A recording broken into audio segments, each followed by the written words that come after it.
Boa tarde a todas, a todos. Quero saudar a mesa, dizer também que foi um privilégio enorme vir aqui à USP hoje à tarde para ouvir essas duas professoras, né, a Tereza, a professora Tereza e a professora Isabel. E agora está numa mesa com o Ladislau. Figura, vocês viram, né, que tipo de pessoa que ele é. É um intelectual de primeiríssima e ele se coloca como tal, com um despojamento, com um humor, que é o que tem de mais interessante na figura do Ladislau. E ele me ajudou muito na política internacional do nosso governo.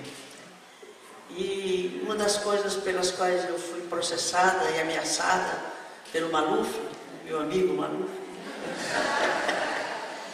ele procurou pele em ovo, né? Agulha em palheiro, para ver se nos pegava em alguma flagra de irregularidade e de desonestidade, porque ele me sucedeu, né? Eu o derrotei na campanha, nós o derrotamos, e na eleição seguinte ele me sucedeu. E aí ele quis se vingar da derrota que a gente impôs a ele na eleição anterior. O que ele fez? Ele catou pelo em ovo, buscou o que era possível nos incriminar, do ponto de vista ético, do ponto de vista, né, da honestidade administrativa. E uma das alegações que ele fez, né, e que ele, acho que chegou a me processar por isso, é que eu fazia muitas ligações internacionais. A culpa era dele, né? Ele era da Secretaria de Relações Internacionais, ele fazia muitas ligações internacionais para Cuba, para aquele outro país lá da América Latina, Nicarágua, que havia muitos telefonemas internacionais. E isso devia ser uma trama que o nosso governo estava fazendo para promover a revolução do governo de São Paulo. E a culpa era dele. A culpa era dele, telefonava muito para Cuba e para Nicarágua. E acho que para a Rússia também, para a China, porque ele é forgota também. Gente, deixa eu completar, porque eu descubro esse lado e ela vai descobrir o meu. Porque eu, quando vi o artigo que saiu na Folha e tal, né, aí eu vi que se gastou tanto com ligações para Angola e depois mais tanto ligações para a África.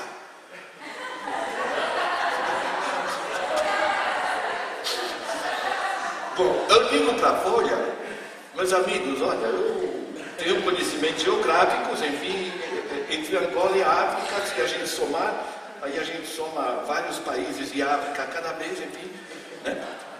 Sabe qual foi a resposta do repórter lá? Diz, professor, a gente publicou tal como o Maluf mandou para a gente. Agora, vocês vejam que o nosso governo tinha que dar certo. Olha quem estava no governo, Ladislau, né? Paulo Freire, na educação, né? Marilena Chauí, na cultura, Paul Singer, no planejamento, Hermínia Maricato, na Secretaria de Desenvolvimento Urbano, o Amecaí nas finanças e orçamento, né? Enfim, Pedro Dalari, Zé Eduardo Martins Cardoso. Portanto, era um ministério. Nenhum presidente ou presidente da República conseguiu ter uma equipe de primeiro escalão no nível do nosso governo. Só podia dar certo. Agora, tinha um outro contrário a isso, que eu governei com, primeiro o Quércia era governador, depois o Fleury, né? No plano federal foi o Sarney, depois foi o Collor, desgraça maior possível. E governei a cidade depois de Jânio Quadros, e deixou uma dívida infernal que nunca foi cobrado dele, nem dos anteriores, a dívida de várias gestões. No primeiro mês do nosso governo, né, eles cobraram dívidas de várias gestões anteriores, e era uma dívida pesada que eles deixaram. E eu disse, não vou pagar, não tenho, vou pagar, estou entrando agora, tenho as despesas para pagar. Aí o que fizeram? Fecharam a torneira no então Banespa, no Banco Banespa, que era para onde iam as receitas municipais. Mas deu certo por duas razões. Essa equipe fantástica que eu tinha, nem precisava ter prefeita, eles governavam a cidade por si mesmos. E segundo, né, a gente governou com participação popular. Quando a Câmara ameaçava caçar o nosso mandato, e não foram poucas vezes que a Câmara ameaçou, que eu tinha minoria, eu governei 4 anos com minoria na Câmara. Porque para ter maioria, eu tinha que ter feito concessões éticas. ter comprado vereador, por cargo, né, por coisa pior. E se é para a gente fazer igual aqueles que a gente se opõe e critica, é melhor deixar eles, porque eles têm 500 anos de poder, têm mais experiência que nós. Né? Então, se é para fazer igual, né, é melhor que eles façam. Então, alguns princípios, alguns pressupostos, algumas questões substantivas, a gente não podia abrir mão. Por isso que eu tive que governar 4 anos com minoria na Câmara. Mas só conseguimos aprovar os orçamentos todo ano, e uma ou outra lei que a gente propunha lá, porque a gente ia para a porta da Câmara num caminhão com a população e que ficava 4 ou 5 dias acampado na porta da Câmara. Então, funciona. Quando a gente governa com a participação organizada do povo, funciona. Ao invés de a gente ficar refém, em nome da governabilidade, de um legislativo que não tem os mesmos compromissos que nós, ao contrário, tem compromissos opostos aos nossos compromissos. Bom, isso como introdução. Uma outra coisa, eu gostaria muito que a Tereza e a Isabel tivessem falado para o secretário de Educação do município de São Paulo agora. Você viu o que ele está fazendo? E ele é do meu partido, hein? Em aliança com o governo. Ele acabou com todo o processo de ensino, aprendizagem, pedagógico que o Paulo Freire plantou. Né? E está voltando a uma antiguidade, fazer prova de 2 em 2 meses, né? Dar boletim, publicar o boletim na internet para os pais controlar o desempenho dos filhos. Né? E acabou com a progressão continuada, que era aquele processo de avaliação e de acompanhamento que o Paulo Freire adotou, porque o princípio não era avaliar para reprovar, ou avaliar para que o menino tivesse que repetir de ano, não era avaliar porque o menino não ficava na escola. Se ele era reprovado, ele ia para a rua, ele não ia para casa, não ia para outra escola, ele saía da escola. E o Paulo Freire partia do seguinte pressuposto: não, nós temos que garantir que o aluno fique na escola e vamos ajudá-lo a superar as limitações e as dificuldades que ele tem. Por isso que é uma progressão continuada. Não era no segundo ciclo, no terceiro, no quarto ciclo, e punindo esse menino com notas baixas e sem que o ajudasse a superar a dificuldade. E tanto é que a experiência deu tão certo, no final dos 4 ou 8 ciclos, né, ele tinha uma avaliação acumulada progressivamente, ele lhe dava uma condição de efetivamente superar e passar para um outro nível de ensino e de aprendizagem. Então, o que está fazendo o atual secretário na reforma? Está fazendo, voltando à questão, não, é avaliar para punir, para reprovar. Vamos avaliar. E sim, lição de casa. É outro princípio, lição de casa. Quem vai ajudar esse menino na lição de casa? Os pais estão trabalhando. Nem sempre tem pai e mãe. Quando tem pai e mãe, os 2 estão trabalhando, um só está trabalhando. Portanto, não há condições da família. A imensa maioria dessas crianças, desses adolescentes, vem de uma realidade humana, social, familiar, comunitária, perversa.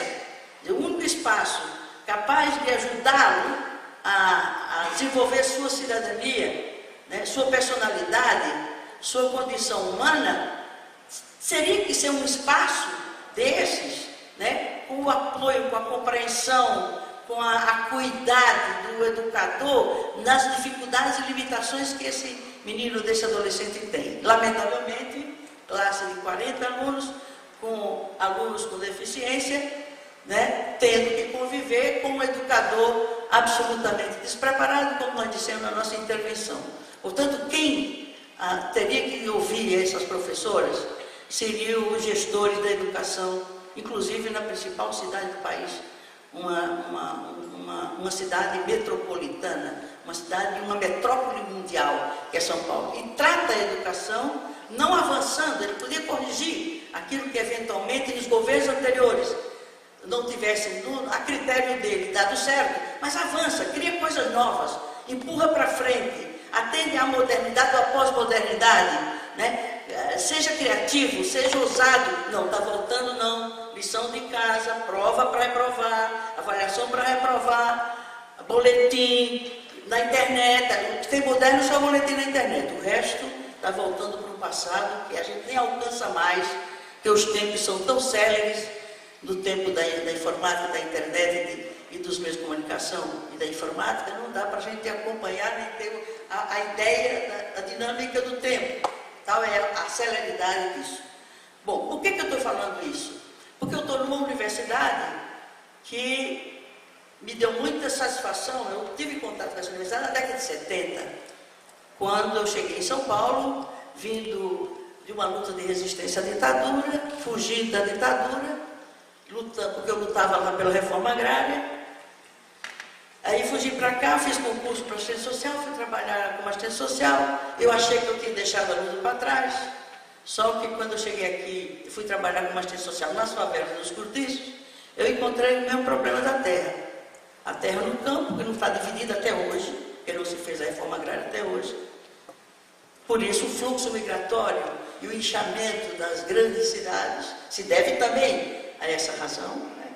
Além disso, a gente encontrou há 42 anos atrás, quando eu cheguei em São Paulo, exatamente o início dos grandes aglomerados de favelas que estavam com uma crise econômica, uma crise de desemprego, uma inflação enorme que se deu em todo esse período, né? Porque o milagre brasileiro da época da ditadura foi feito, como dizia um professor, um pesquisador da USP, né, Lúcio Kovarik, que tinha sido um milagre feito por um santo perverso, né?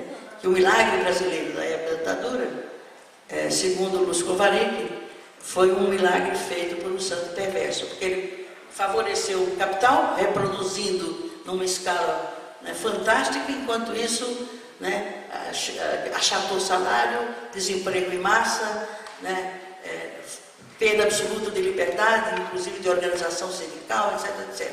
Então, foi esse meu início de vida em São Paulo.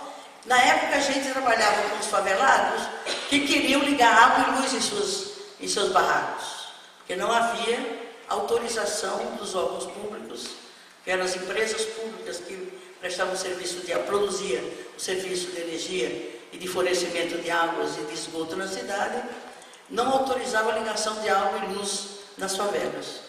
E houve uma grande mobilização, a população veio para as portas dos palácios, na capital e do governo do Estado, enfrentando a repressão policial que coibia a saída dos ônibus lá da periferia. Eles vinham a pé mesmo, em grande marcha, e grandes multidões na porta dos governos para conquistar a autorização para que se ligasse um bico de luz e um bico de água, uma torneira nas favelas das cidades.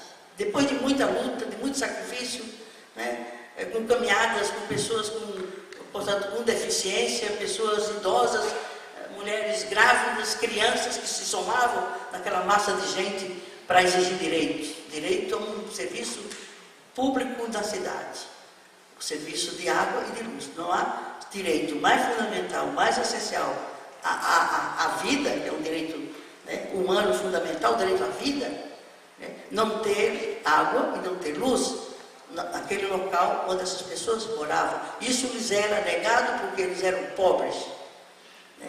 E eles também se dessem, né, não é que eles não pagassem as contas, não tivessem a capacidade ou a disposição de pagar a conta de água e luz. É que vocês conferissem um recibo de uma conta de água ou uma conta de luz, aquilo representaria um instrumento para configurar a posse da terra.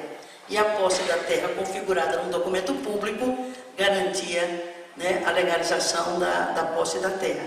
Veja como é perverso o Estado capitalista a serviço de uma minoria, né, e que se pretende árbitro do bem comum. Árbitro do bem comum, coisa nenhuma, para não dizer coisa pior.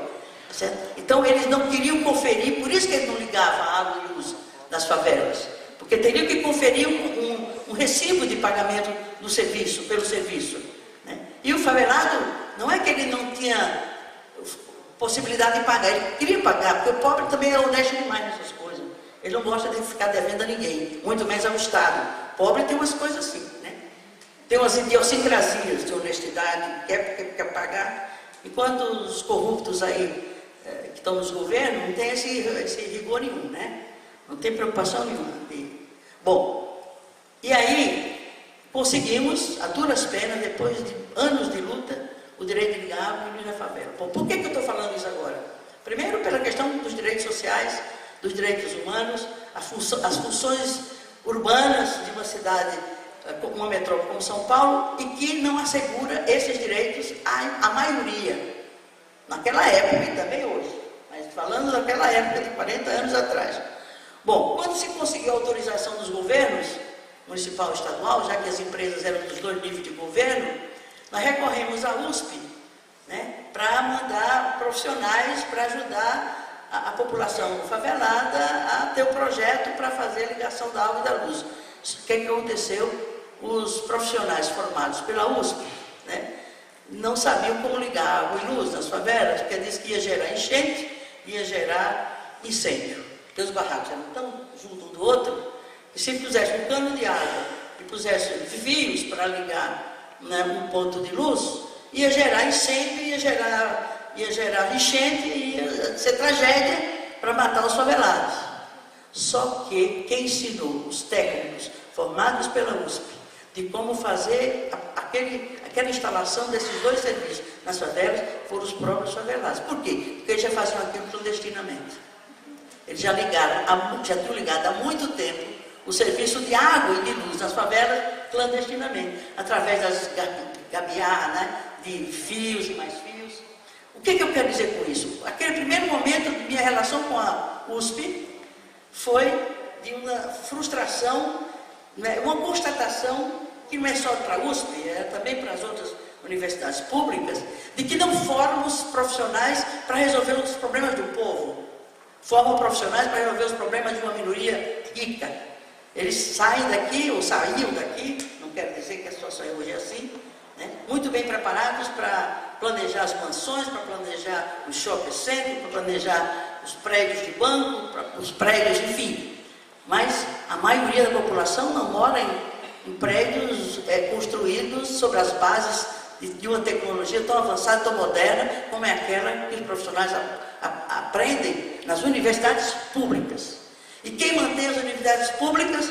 O operário, o trabalhador. Ele é analfabeto, sua mulher é analfabeta, e não tem uma escola adequada para o seu filho perto de casa, no seu bairro, e vai se perpetuando a exclusão, a pobreza, a negação dos direitos, de geração em geração. Bom, por que eu estou lembrando isso? Porque voltando nisso, depois de tanto tempo a USP, isso foi na década de 70, voltando agora, a gente constata que tem uma pró-reitoria de extensão, e não são todas as universidades que se preocupam.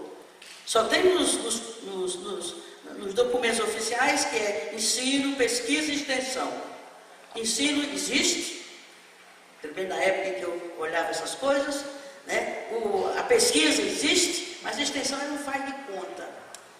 Né? As prefeituras, né, com mil dificuldades, né, de ter soluções dos problemas populares do povo nas suas cidades, não é só em São Paulo, mas as cidades da Grande São Paulo, as cidades do interior, é uma universidade pública que custa tão caro e é mantida pelos tributos que todos pagam, inclusive o favelado, porque ele consome uma água, uma roupa, um chinelo, o café que ele toma, o feijão que ele come, já está embutido nisso o tributo que é recolhido nos cofres públicos e que retorna para ele muito pouco ou quase nada. Retorna para quê? Para as classes favorecidas dos serviços públicos, prestando, né, serviços, né, atendendo a direitos, mas a direitos de uma minoria, né, às custas da ausência de direitos ou de não atendimento a direitos de cidadania, a imensa maioria que é quem constrói a cidade, que é quem mantém a cidade, que é quem sobrevive na cidade, é essa imensa maioria. Mas vendo agora que tem não só uma pró-reitoria de extensão, cultura e extensão, mas dentro dessa pró-reitoria tem um núcleo de direitos, olha, é um salto fantástico. É um salto fantástico. E vendo os programas que esse núcleo desenvolve, vinculados, linkados com a realidade do povo, a realidade da cidade. Eu acho que se a universidade, como um todo, através desse núcleo, né, pegasse como objeto da sua análise, da sua pesquisa, da sua intervenção técnica, profissional, planejada, né, racional, científica, tendo como objeto a cidade, eu acho que daria um salto, seja na função que essa instituição passaria a representar e, consequentemente, o impacto positivo que haveria na vida da cidade e na vida dos cidadãos dessa cidade, se esse saber, que a universidade é o centro do saber, né? É o centro da construção de soluções, é o centro não só através da ciência e da pesquisa, mas da tecnologia que também se constrói na universidade, deveriam oferecer em tempo real, em tempo oportuno, com a prontidão que os problemas exigem, né, para que esses problemas se solucionassem à base do saber que a universidade constrói e acumula, e que não pode ser só para publicar teses de pesquisadores de renome que passam a fazer parte das revistas especializadas no mundo todo, mas precisa ter um retorno direto, né, eficaz, justo aos que constroem a cidade e que mantém, inclusive, as condições dos meios de manter essa universidade. Então, por exemplo, tem coisas que eu acho que a universidade poderia contribuir muito. Por exemplo, nós estamos há 12 anos com o estatuto, a lei do Estatuto da Cidade. Essa lei é uma mera declaração de intenções. Se esse Estatuto da Cidade fosse de fato implementado em todos os seus capítulos, em todas as suas proposições, na perspectiva da democratização do espaço urbano, né, na função social da propriedade urbana, né, e outras, o controle sobre a ocupação do solo, né, é uma riqueza, a própria mobilidade urbana, de como custear esses serviços públicos, né, de consumo comum, para todos, está lá no Estatuto da Cidade, que foi uma construção dos movimentos populares, sociais, dedicados à questão urbana. Eles construíram, propuseram, pressionaram e conseguiram que fosse aprovado uma das leis mais avançadas, mais modernas, e que orientaria, ou deveria orientar, o desenvolvimento urbano de uma metrópole, de uma megalópole como São Paulo, né, e que possibilitasse um planejamento estratégico dessa cidade, não para 4 anos ou 8 anos, pensando em candidaturas ou em mandatos de 4 ou 8 anos, mas pensando nessa cidade para décadas, planejando essa cidade para 1 ano, para 4, para 8, mas para décadas. É uma cidade desse porte, com 11 milhões e 500 mil habitantes, numa região metropolitana de mais de 20 milhões de habitantes, e os problemas de São Paulo não são problemas da cidade, são problemas da região metropolitana. Não dá para pensar a mobilidade urbana sem pensar na mobilidade metropolitana, porque as pessoas moram e transitam entre os municípios cujas fronteiras com a capital são absolutamente fictícias, artificiais, só institucionais, de fato não existe. As pessoas transitam, né, e se servem dos serviços públicos aqui ou ali de forma aleatória, porque não existe um ordenamento, não existe uma integração, não existe uma articulação racional, inteligente e adequada entre as funções urbanas e metropolitanas, de modo a atender a essa quantidade imensa de cidadãos e cidadãs. E é importante identificar: o cidadão não é o consumidor.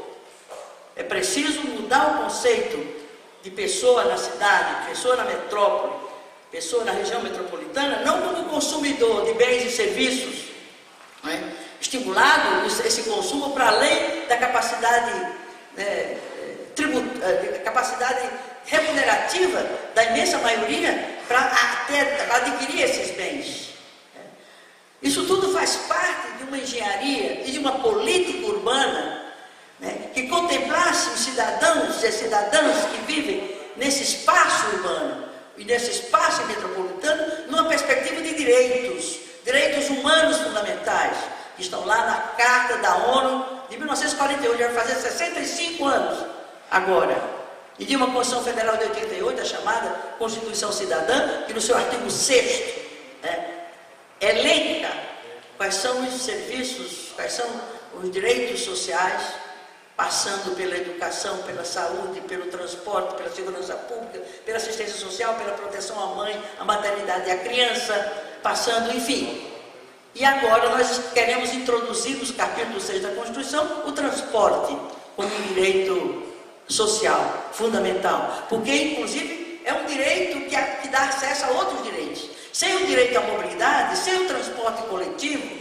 você não acessa o local de trabalho, você não acessa o serviço de saúde que você precisa, você não acessa a escola que você frequenta, você não acessa o teatro, o cinema, o espaço de lazer, o parque público. Portanto, a mobilidade, que hoje é lei, assinada pelo presidente Dilma, sancionada em 2012, e poucos sabem disso, é uma lei que garante o direito à mobilidade.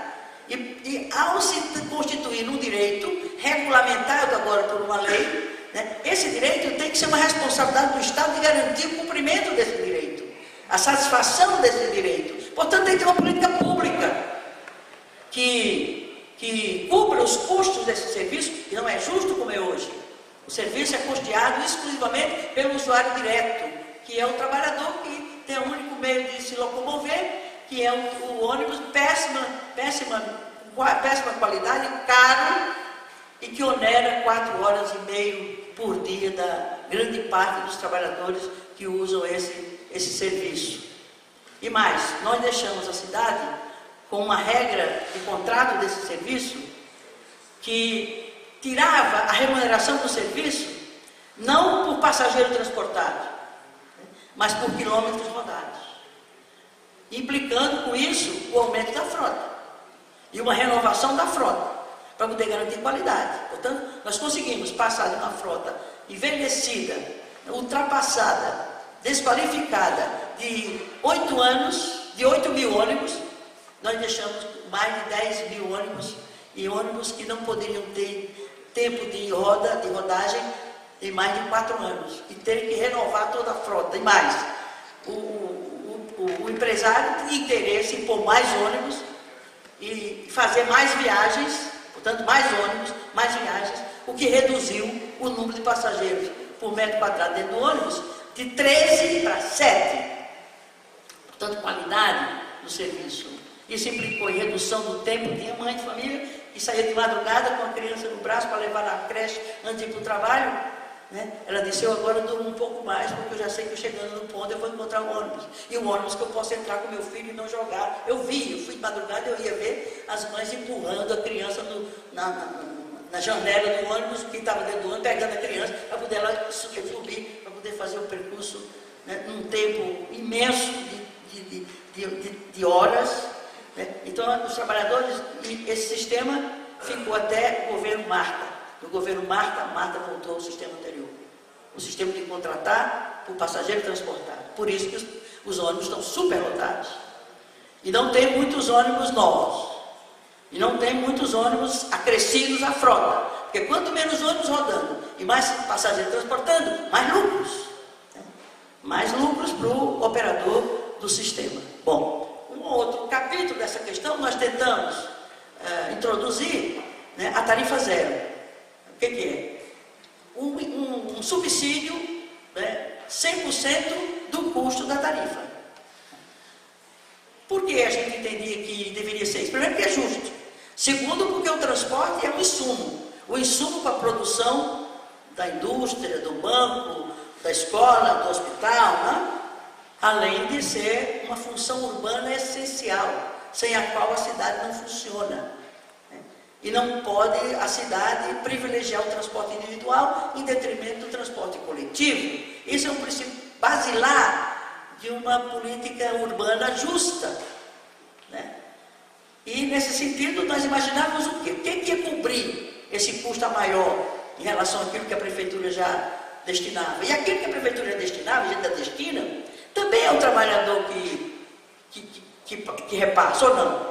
Não é um recurso público que poderia ir para a saúde, para a educação, para a habitação popular, para saneamento básico, para outros direitos sociais, para atender os direitos sociais. Não, é a transferência de recursos públicos de uma política para outra, que é o Bolsa Família. O Bolsa Família não distribui renda. O que distribui renda é salário mínimo real, quer dizer, com aumento real do salário mínimo, e uma política tributária e uma estrutura tributária que faça a justiça fiscal e justiça tributária, que é quem ganha mais, quem tem mais paga mais, quem tem menos paga menos, para fazer o imposto progressivo e não regressivo, como é o imposto no Brasil. É o único país que tem um imposto regressivo. Quando a Constituição Federal assegura que o gestor público nas cidades ou qualquer outro órgão de governo pode, outro nível de governo pode adotar a progressividade tributária. E sendo do imposto direto, é um imposto justo, que é o imposto sobre a propriedade. Só quem paga é quem tem propriedade, seja um terreno vazio, seja um imóvel, e então se taxaria, não de forma absurda, de forma justa, adequada, né, um plus na alíquota do IPTU, Imposto Predial Territorial Urbano, e aquele acréscimo alimentaria o Fundo Municipal de Transporte e a Prefeitura colocando aquilo que faltasse e buscando outras fontes para cobrir de forma 100% os custos do transporte coletivo.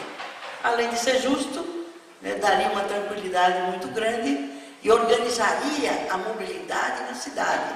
Tem uma cidade, chama a cidade de Bauru, uma cidade de Agudos, uma cidade de 25 mil habitantes. O prefeito foi à Câmara participar da audiência pública, ele adota a tarifa zero há 13 anos. E ele disse, essa medida que nós tomamos lá há 13 anos, estimulou investimentos na cidade, porque como o investidor tinha garantido um transporte bom, de qualidade, e o que o cidadão não precisava pagar, ele entendeu aqueles que quiserem investir, foram lá, entre outras razões, por aquela política. Portanto, ao invés de ser uma coisa que é ruim, tira, gasta, é oneroso, pelo contrário, estimula, melhora a qualidade da vida da cidade, estimula os investimentos, porque reduz os custos da prestação ou da produção de um determinado bem ou de um determinado serviço a ser oferecido à cidade. Essa experiência é comum fora do país, já se multiplica em vários municípios brasileiros, e aqui nós estamos com a possibilidade de fazer isso, mas não há uma disposição política, né, e uma coragem política de taxar o IPTU de forma a gerar um tributo, né, um recurso que pudesse cobrir o serviço essencial de um direito fundamental e de uma função urbana indispensável, que é a locomoção urbana, que é o transporte coletivo e o transporte de massa. Então, há muitas coisas que a universidade poderia, através desse núcleo, primeiro, fazer um estudo, fazer uma divulgação, fazer uma análise, fazer propostas de intervenção a partir do que propõe o Estatuto da Cidade. O Estatuto da Cidade, como eu disse, foi uma conquista dos movimentos sociais que lidavam, que militam na questão da moradia. Os movimentos também conseguiram, né, criar uma lei, a aprovação de uma lei de iniciativa popular, que criou o Fundo e o Conselho Nacional de Habitação Popular. O Brasil tem há vários anos, né, eu estava já no Congresso, quando esse projeto de lei de iniciativa popular, que eu já havia participado da construção da proposta dele com os movimentos de moradia. Depois de 13 anos, foi o primeiro projeto de iniciativa popular que foi aprovado e que criou o Fundo e o Conselho Nacional de Habitação Popular. E, mais à frente, no segundo governo Lula, ou no primeiro governo Lula, se criou o Ministério da Cidade. Portanto, mecanismos institucionais, legais, normativos, indispensáveis para você estruturar de uma outra forma, de uma forma mais justa, né, para criar de fato um espaço de construção de direitos, um espaço público de construção de direitos sociais, individuais, coletivos, respondendo aos direitos humanos, para que, como pressupostos para o exercício da cidadania. Veja bem, quando eu falo em cidade, nos reporta cidadão, cidadania. Tem tudo a ver o funcionamento de uma cidade, ser a cidade de forma justa, né, atendendo ao direito, à dignidade humana, à igualdade de direitos dos cidadãos e cidadãs, e não confundir o cidadão com o consumidor. É que os investimentos públicos sejam pensando no cidadão, na cidadania, na realização plena do ser humano, seja na educação, seja na segurança pública, seja na saúde, seja na educação, seja no saneamento básico, seja na cultura, seja no lazer, seja na vida em comunidade, seja na vida solidária, que é o espaço urbano, propicia a condição do exercício da solidariedade entre as pessoas, né? E não os conflitos que existem hoje numa metrópole como São Paulo, é a abundância convivendo com a carência absoluta, né? Então são coisas, é o automóvel cobrindo todo o espaço urbano em detrimento de um ônibus que só pode ir naquela faixa, e é uma disputa, uma briga entre uma coisa e outra. É o condutor de uma moto que também faz daquilo um instrumento de trabalho, que é morto todos os dias, 2 ou mais, né, pessoas que usam as motos, assassinadas no trânsito. A crise, a tensão, né, o conflito de uma cidade que é uma cidade legal, que é a minoria dessa cidade, com uma cidade ilegal e invisível. São milhões e milhões de famílias que vivem na ilegalidade de terrenos clandestinos, de moradias de subqualidade, e que só terminam agravando o caos urbano, porque não está integrado com as outras funções urbanas e não há um planejamento adequado de curto, médio e longo prazo numa perspectiva metropolitana. A Constituição de 88 criou as metrópoles, as regiões metropolitanas, mas não conferiu poder às regiões metropolitanas. Isso é uma questão que tem que se rever a Constituição Federal, numa emenda à Constituição Federal, e não é fácil conseguir aprovar uma emenda constitucional para corrigir esse déficit administrativo, né, de gestão pública e de ordenamento do espaço urbano metropolitano. É ter uma outra instância que responde por pouquíssimas funções e não tem poder de decisão, que é a região metropolitana. Como a gente viu no começo na minha fala, os limites, as fronteiras entre as cidades, os municípios da região são artificiais. As pessoas não vivem na cidade, vivem na região metropolitana, transitando de lá para cá, dependendo do horário do dia e o dia da semana, e é um locus a região metropolitana, é comum a todos os cidadãos. Portanto, os problemas não começam, não se terminam, não se fecham no espaço da cidade. Os problemas nascem e se desdobram, os seus efeitos, os seus impactos e as suas perversidades no âmbito da região metropolitana. Então é preciso conjugar esse planejamento metropolitano, dando uma certa racionalidade na distribuição das funções urbanas, de tal modo que não onere a cidade polo e que passa a ser um absurdo, uma irracionalidade absoluta, viver numa cidade, tendo que morar e dormir em outra cidade, e há cidades de dormitório que não tem vida, a não ser na hora em que as pessoas vão para casa para dormir. Então, eu acho que aqui vem a minha provocação para a universidade, para esse núcleo. Vocês têm um potencial enorme, né, de intervir na vida da cidade. Vocês têm a autoridade de uma universidade, uma das mais famosas e mais prestigiadas, de maior excelência no mundo. Essa universidade tem que fazer valer esse seu prestígio, esse seu status, e custa muito caro aos cofres públicos do Estado. E outro dia eu vim, por sinal, sexta-feira passada, há 8 dias atrás, para fazer um debate aqui sobre o movimento de rua de julho, o que isso significou, e essa proposta do passe livre. Viemos junto com as lideranças do movimento discutir essa questão, e eu fiquei feliz. Eu digo, a USP está chamando a cidadania para discutir uma questão conjuntural importante. Só que quando eu cheguei aqui, não foi a universidade que chamou, nem foram alunos, nem professores da universidade, foram 6 profissionais, eventualmente foram alunos da USP, mas foram 6 profissionais que, com a ajuda do centro acadêmico daqui, conseguiram um espaço para promover um debate que tinha umas 200 ou 300 pessoas querendo discutir. Porque quando a USP me chamou e eu cheguei, eu disse, que beleza, a USP está se envolvendo, a USP está dando sua posição, sua opinião. Temas como a democratização das comunicações, que está uma luta aí na sociedade civil. O que a USP pensa sobre a democratização dos meios de comunicação de massa? De cuja democratização depende as outras reformas estruturais. A minha militância nasceu na luta pela reforma agrária no Nordeste, né? E eu considerava que era a coisa mais importante para a democracia brasileira era dividir a terra no campo. Chegando aqui, encontrei o drama da especulação imobiliária nos grandes centros urbanos. De novo, fomos para a luta, discutir, defender e lutar pela democratização da terra na cidade como reforma urbana, que também até hoje não se fez, nem a reforma agrária, nem a reforma urbana.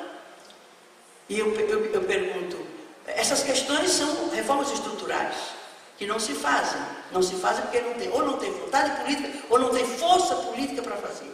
E quem dá força política é o povo organizado, é a sociedade civil consciente da sua força, consciente do seu direito e determinada a lutar por esses direitos.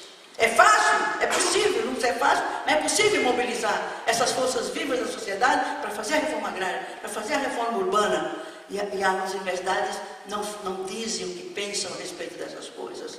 A democracia, quando eu cheguei aqui, que fui para o Congresso, e fui trabalhar na Comissão de Ciência, Tecnologia, Comunicação e Informática, eu disse assim, o que eu vou fazer aqui? A minha formação não sei o que é isso. Eu nunca lidei com essa questão. E quando eu comecei a estudar para entender aquilo lá, eu fui indicada pelo meu líder, porque tem as vagas determinadas para cada um de nós nas bancadas, eu me assustei, porque eu não tinha conhecimento, domínio nenhum daquela área, tive que estudar muito, e aí eu me dei conta que a democratização dos meios de comunicação de massa é mais importante do que a reforma agrária, a reforma urbana e todas as outras reformas, porque no dia em que a gente tiver os meios de comunicação de massa democratizados, com o acesso livre dos cidadãos, né, com o bem público, o espectro eletromagnético por onde transitam as informações, as imagens, os conceitos, os valores, a cultura ou a falta de cultura, sei lá, isso passa pela mídia, e a mídia é uma concessão pública, é um bem público, é um serviço público, é um patrimônio natural do povo brasileiro, e é apropriado por 3, 4 grupos, né, no monopólio, no oligopólio, do meio de comunicação, né, onde tem dezenas de deputados, outro tanto de senadores, que é proprietário do meio dessas outorgas.